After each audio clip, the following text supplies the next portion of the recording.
Welcome back to another episode of the Six Figure Creative Podcast. I am your host, Brian Hood. I'm here with my big, bald, beautiful co-host, Christopher J. Graham. How you doing today, buddy? I'm great, man. I'm really excited about this amazing individual that we are hanging out with today. Yeah, so today on the podcast, we have a special guest, New York Times bestselling author, Todd Henry is on the show today. Todd, thank you for coming on the show today. It's great to be on the show. And I do want to just point out, not New York Times bestselling. Sorry, I wish I was. I'm not. I've been introduced that way before in public at like big conferences. And then there's always a womp womp when I have to go out on stage and say, not New York Times bestselling. But the irony is, because of the way that those lists are compiled, it's rigged, man. I know it's rigged. Well, I'm sure we're going to talk about like how do you measure effectiveness? How do you measure your work at some point? What's interesting is, many of my books have sold many more copies than a lot of New York Times bestseller lists, but it's all about like how many you sell within a very short period of time. That's how those lists are compiled. And so it's just interesting, like way more interested in the long game impact of books than the 1 week impact and then see the long tail drop off. So anyway, I just sorry to correct you right out of the gate. This is fantastic because all the research for this episode is from a new research assistant. So this is going to be a fun one. It's like, how much more did you get wrong, new research assistant? Throwing you under the bus. I take full responsibility for anything, by the way, that is off today. It's not his fault. It's my fault for not double checking some of these things. I mean, I think because that really raises an interesting, point for giving your audience, especially, how do you measure your effectiveness as a creative pro?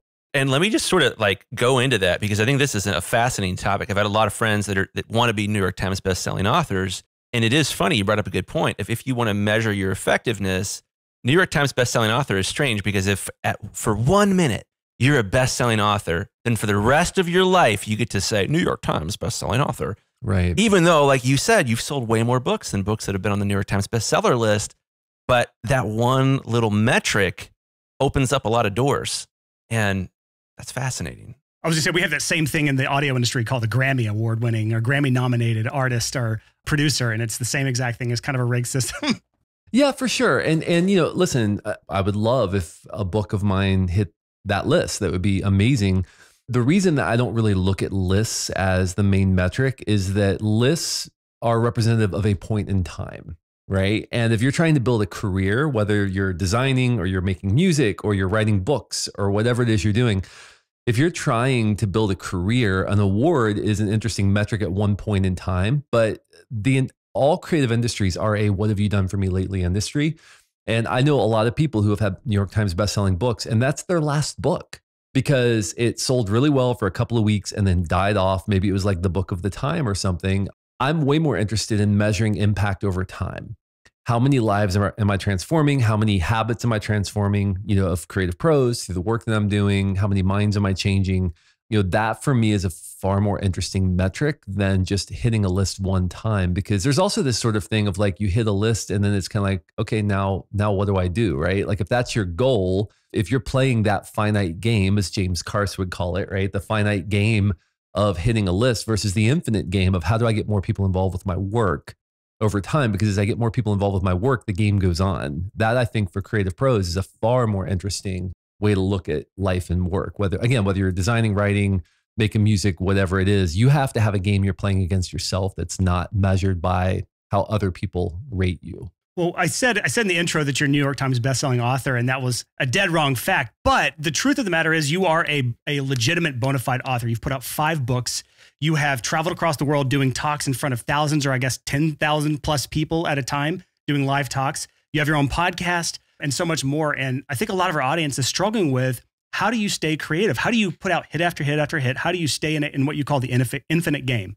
Because it's not about getting on a list. It's not about putting that one time, the one hit wonder, bringing it back to the music world. It's about that constant, consistent creativity and staying in the game long enough so that we can have our next hit. How do you stay creative for so long? Because you've been in this game for 15 plus years now at this point.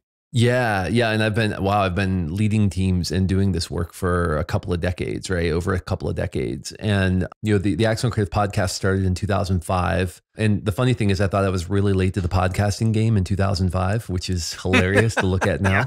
But, the thing is, and this is really was what formed the basis for the podcast originally, and also for the first book, The Accidental Creative. If you want to be brilliant at a moment's notice, if you want to continue to produce prolific work over time, you want it to be brilliant, in other words, you want it to be good, and you want to remain healthy At the same time, so prolific, brilliant, and healthy, you have to begin far upstream from the moment you need a brilliant idea. And the way you do that is by building practices into your life to sustain your creative ambition. A lot of people, especially young creative pros, I encounter them all the time. I'm almost 50 now, so I can, anybody like under 45 is young to me now. That's kind of like when you get to 50, it's like anybody under 45, all you youngsters. But, a lot of young creative pros are, sustained on sheer ambition and energy and Red Bull, for weeks or months at a time. The problem is, when you use and abuse your creative process, you treat it like a spigot, you turn it on, it comes out, it's great. One day you're going to turn on the spigot and find out that there's nothing there. You are inevitably, everyone is going to hit the wall. It's a law of human nature. If you're not caring for the machine's going to break down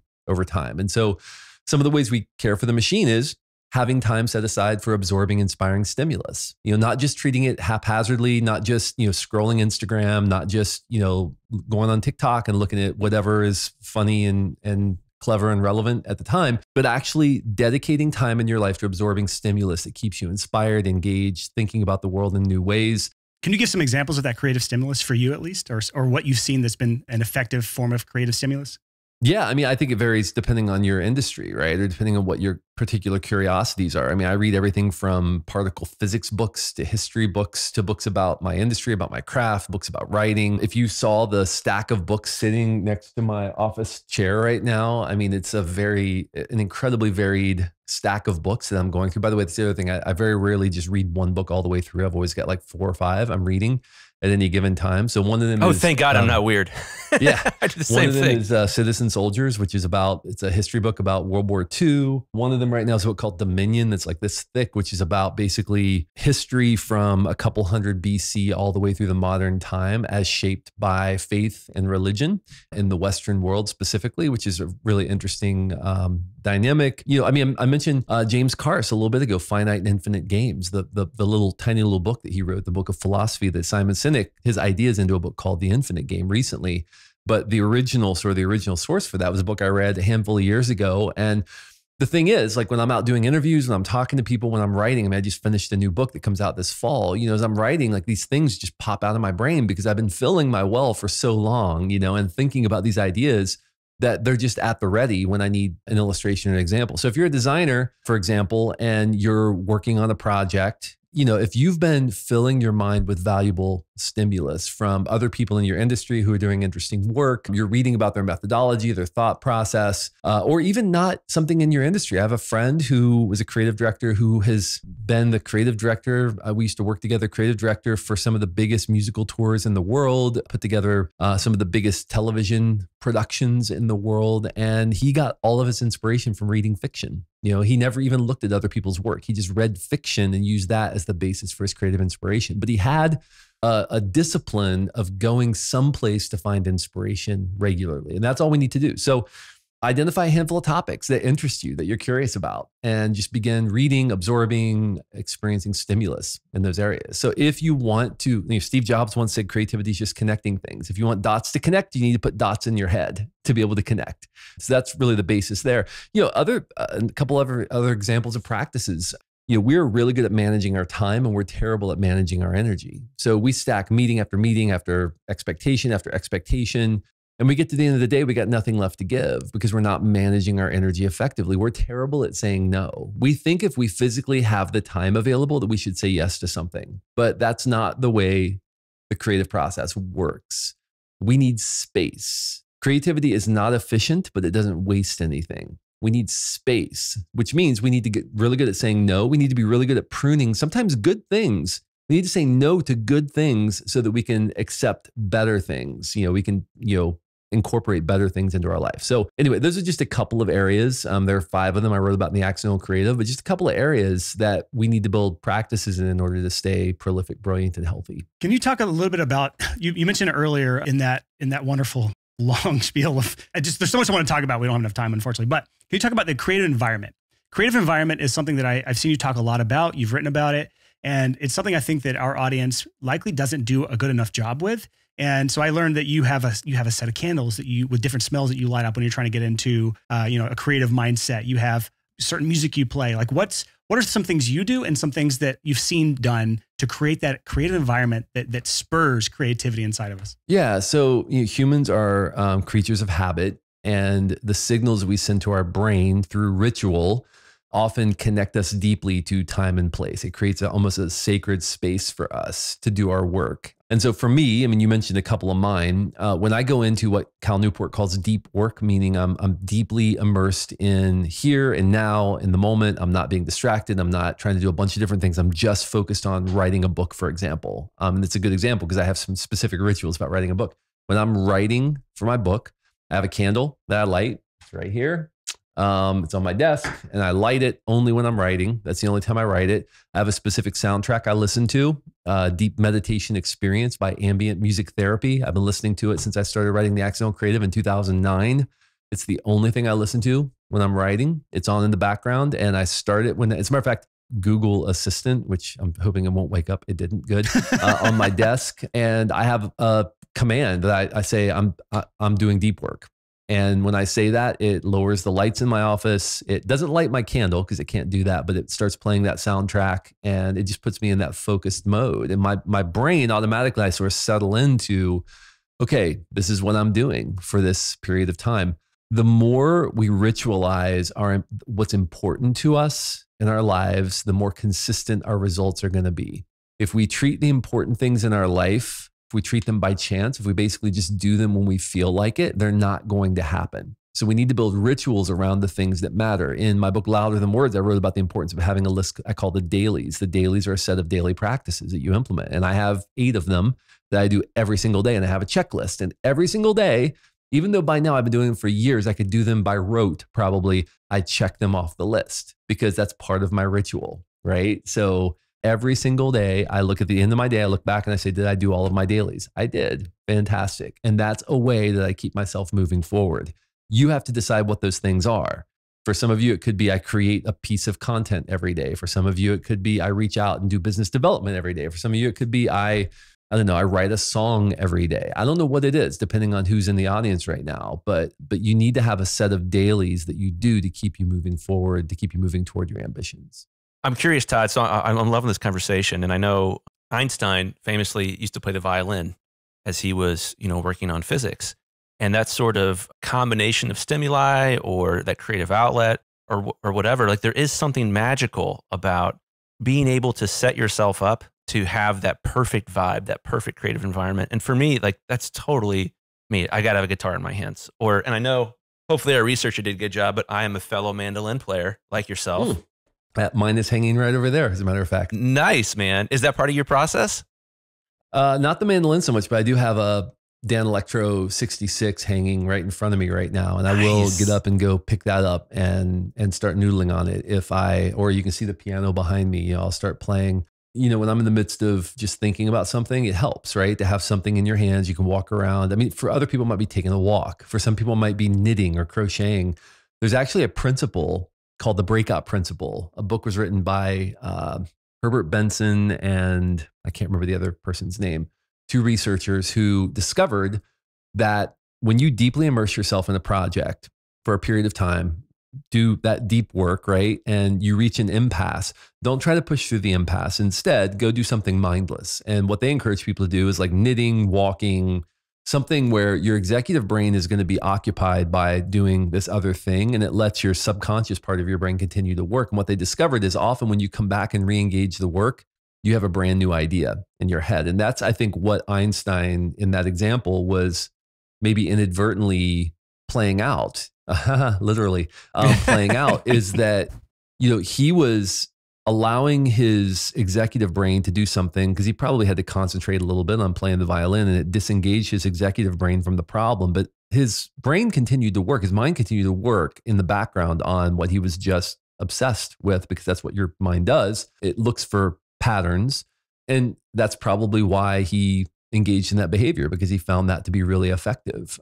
There are stories about Thomas Edison going to sleep sitting up in a chair with 2 ball bearings in his hand, right? And when he would hit that point of going to sleep, the ball bearings would fall out of his hands and make a noise on the floor, and it would wake him up. And that was the state in which he found himself to be of heightened creativity. So everybody kind of finds their own trick their own way of doing it. For me, it's taking a midday walk. That's almost always a part of my ritual, is taking a midday walk when it's warm outside, because I do my work in the morning. I take a midday walk. I come back and I'm completely refreshed and re-energized in the afternoon. You can do whatever you want to do, but you should have something like that, a way to break away from the pressures of the work. And often when you come back and re-engage it, you'll find that you've got that fresh insight that you were looking for. That's so cool.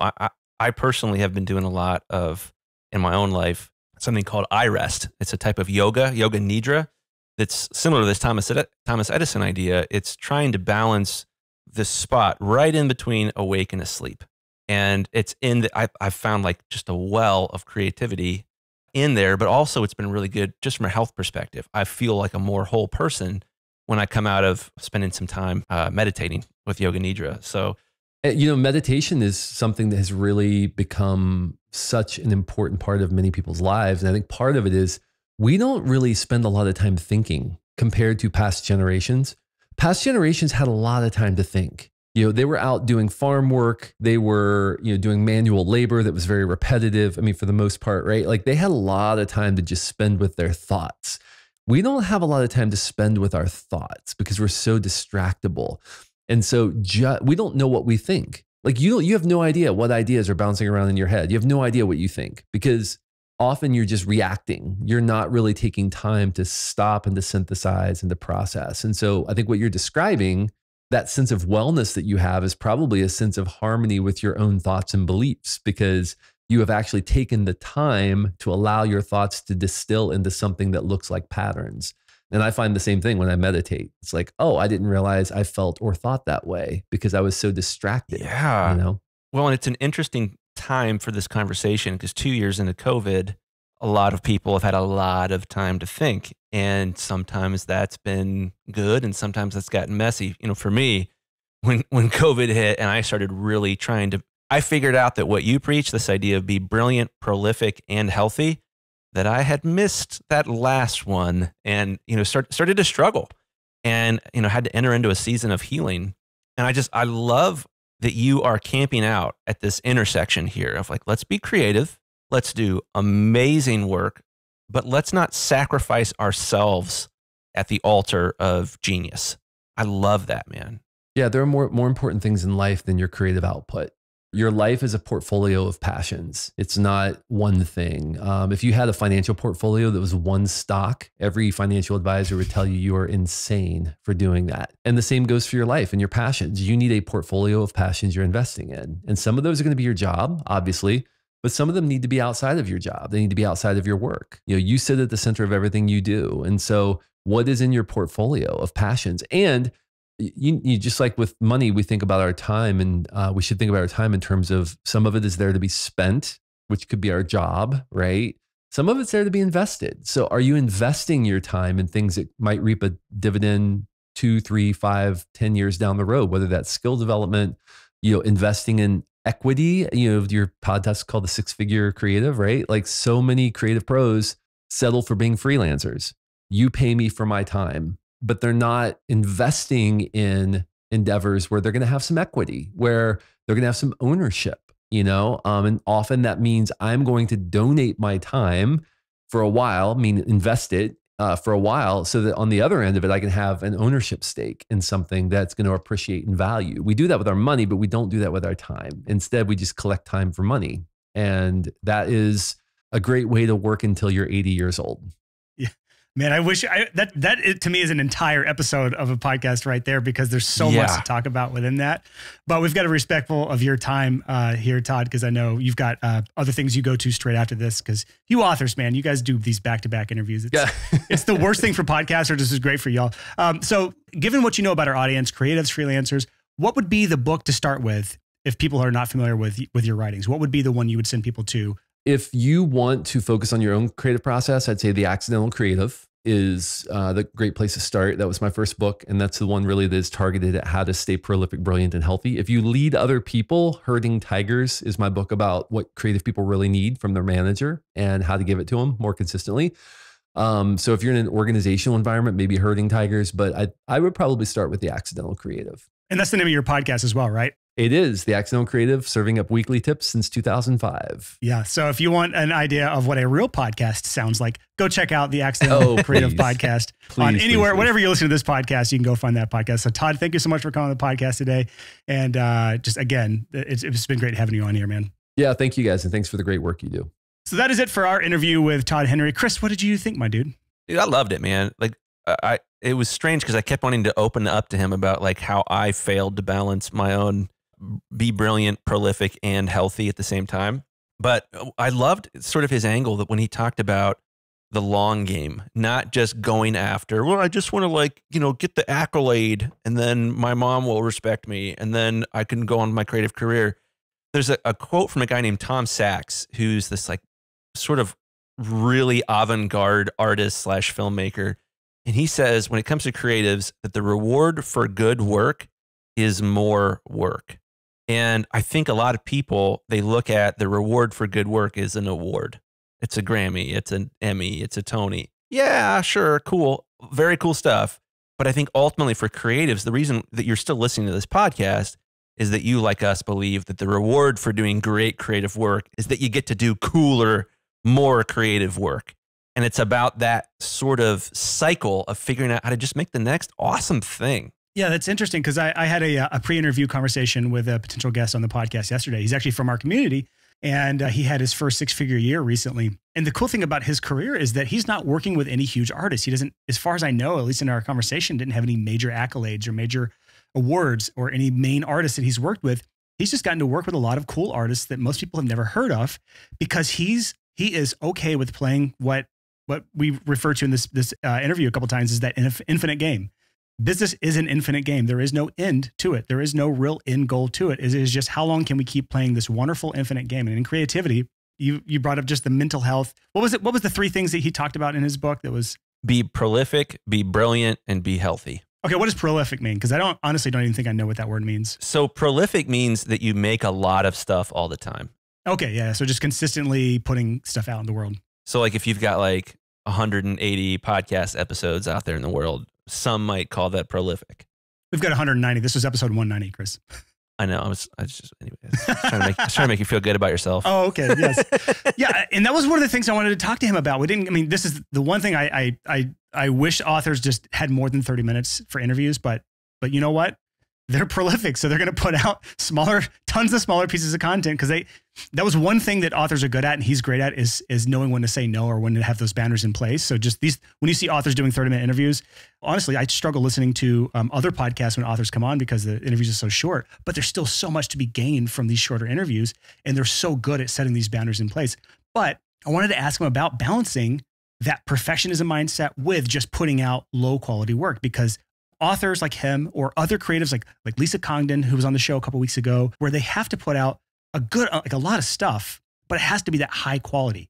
So how do you we should probably talk about this just a little bit because this is one of the things I wanted to talk to Todd about is how do we make that balance between it's good enough to put out into the world, but it's not perfect. And I think this is an area that a lot of creatives struggle when it comes to being prolific is they want everything to be perfect they put out in the world. And that is just not even a possibility if you are truly trying to be prolific. Oh boy, that is a whole episode in itself. So I've got a couple thoughts on that. I think that there is, let's coin the term, that there is a certain tolerance for discomfort that you have to build up as a creative. You have to be okay operating in the this is kind of scary. I'm putting this thing out and I don't know what I'm doing. And, it's funny because sometimes that's a different medium, What was that? That was my mandolin. What did he say? What did my mandolin say? Yeah. You kicked it and it screamed at you. It said something. He said, DADGA. Dad gag. Yeah. Dad gad first forward. But man, so this idea of balancing how prolific you are. All right, man, guys, real talk here. Real talk. Okay. I know a lot of creatives. I have been very close friends with a lot of creatives. I don't really feel like I am able to have really good conversations with somebody unless they're a fellow creative. But what I notice is that talent and a lack of health are often correlated. And it has been so sad for me, as I know for a lot of creatives, that you go about your day, you make friends with cool people that are making awesome art. And it turns out that most of the time they're not super healthy, that they're making great art. They're getting a lot of attention for it, but behind closed doors, they're kind of a wreck. And I'm no exception to that at all. Like, not even close. I think that it's a difficult balance to strike, because if you're not healthy, being prolific is pretty easy. If you are healthy, being prolific is a little bit more challenging, because you're being prolific. You're making great creative art out of a desire to make great creative art, not to distract yourself from the shitstorm that is your life. And so this goal that he has of be brilliant, be prolific, and be healthy is a really challenging balancing act, I feel like, that I've seen so many creatives fail at. You've seen so many people where you're like, I don't know how I feel about going down this road, but Bill Cosby comes to mind. Do tell. That's a wonderfully polarizing topic. Go ahead, Chris. Go there. It is. So like, and I feel like maybe I have a little bit of room to talk on this just because of my own history on the flip side of this coin as a survivor. But when you look at Bill Cosby, is he brilliant? Yes. Was he prolific? Oh, yes. Was he healthy? And Bill Cosby is what that looks like. There are so many. Harvey Weinstein, brilliant. Yep. Prolific. Yep. Healthy. I'm fascinated by the magnetic attraction between being brilliant and prolific and being unhealthy. What is going on there? Clearly, there's more there than we understand, psychologically, creatively, historically. And I love that Dan is kind of camping out there of talking about how do we be brilliant? How do we be proud of our work? How do we make tons and tons of it without frying ourselves? That's one of the reasons I was so excited to have Todd on the show today, is that he is cutting edge in this conversation around talent and health. He wrote the book on it. I think like this. Yeah. What else can you say there? There's actually one quote. I really wanted to get to this quote so bad, but we just ran out of time. But I think you and I can do a pretty good job of breaking down this quote. So there's a famous quote saying, "When you love what you do, you'll never work a day in your life." And that it's such a cheesy quote, and there's some truth to it. I do love that. I feel that a lot of times. But this is what Todd Henry said to that quote. He said his response was, "When you love what you do, you'll suffer through whatever it takes to practice your craft and achieve your goals." But that doesn't fit on a bumper sticker. So it really fits hand in hand with "it takes more than passion," because like if it's just passion, it's like, well, if you love what you do, you'll never work a day in your life. Passion. But if you go beyond that and think it actually takes more than passion, then Todd's quote is really, really appropriate, because it forces you to do the hard things. Getting your mental health under control is incredibly difficult for most creatives. It takes self-awareness, which is difficult enough. It takes facing really hard truths, which is even more difficult. It takes admitting that you're not good enough in your current state, which is an ego hit that most creatives cannot sustain. And then it forces you to seek outside help, which if someone like you and I, which we're Enneagram 8s, where we want like control, putting ourselves in someone else's hand, like a therapist or someone that's like helping us through something, is awful thought. So there's a lot of people like us. Not everyone's an Enneagram 8 or people that want control over everything, but a lot of people like us where they do not want to go to someone else for help. So when you put all these things together, it's incredibly difficult to get the creative mental health stuff under control. And I know you've gone through this shit yourself, Chris, so this is nothing, I'm preaching to the choir here, but for anyone in our audience right now, just to go back to what Todd said, again, he says, when you love what you do, you will suffer through whatever it takes to practice your craft and achieve your goals. That doesn't mean you just go into your hole and work on your business all day, every day, because that's what you're passionate about. That's what you love. That's not what he's saying. He's saying you will do whatever it takes so that you can practice your craft and be prolific and be creative and be brilliant and be mentally healthy all at the same time, which takes a lot of work. It does. And what hurts there is you'll do whatever it takes often means that you'll put your health second. Guys, I do this all the time, especially lately. I've had so many exciting things happening and so many things that I've wanted to work on. This YouTube video that I put out the other day that I posted in our Facebook group about the activism work, I put like 100 hours in editing that. Like it was like my opus. I was so excited. It's a great video. It's also the antithesis of being prolific, because you cannot put 100-hour videos out all the time. That doesn't work. It's true. And I think this is such a longer conversation when it comes to putting health first, that I think that there is a component too of making brilliant work as easy as possible as frictionless as possible can create a prolific lifestyle where you're making stuff constantly. And that's really where I'm at right now. I have been spending an ungodly amount of time building the perfect audio video rig. Yeah, it's been, for anyone listening right now or watching on YouTube right now, which is funny because Chris is just this pale white dot on the screen with a black background. So it's like all this video work for what right now, Chris? Oh, come on. I'm getting there. Okay, but I'm just saying, like, it's been an incredibly long, arduous, frustrating process as a podcast co-host when we come on and you've changed something significant in your setup. And then we spend 15 to 20 minutes of our podcast time troubleshooting whatever's gone wrong this time. Sorry about that, Brian. One day you will pick a thing like I have and just use the same thing every time, all time. But until that day comes, this is just going to be part of our creative process, which is called going to that unhealthy place of Enneagram 5 where we're just like troubleshooting our furrowed brows come up and we hate everything. But continue on. You were talking about that. There's a purpose to that. And the purpose is to figure out a way to make creating easy. That's it. How do you make the creation of beautiful, brilliant work easy?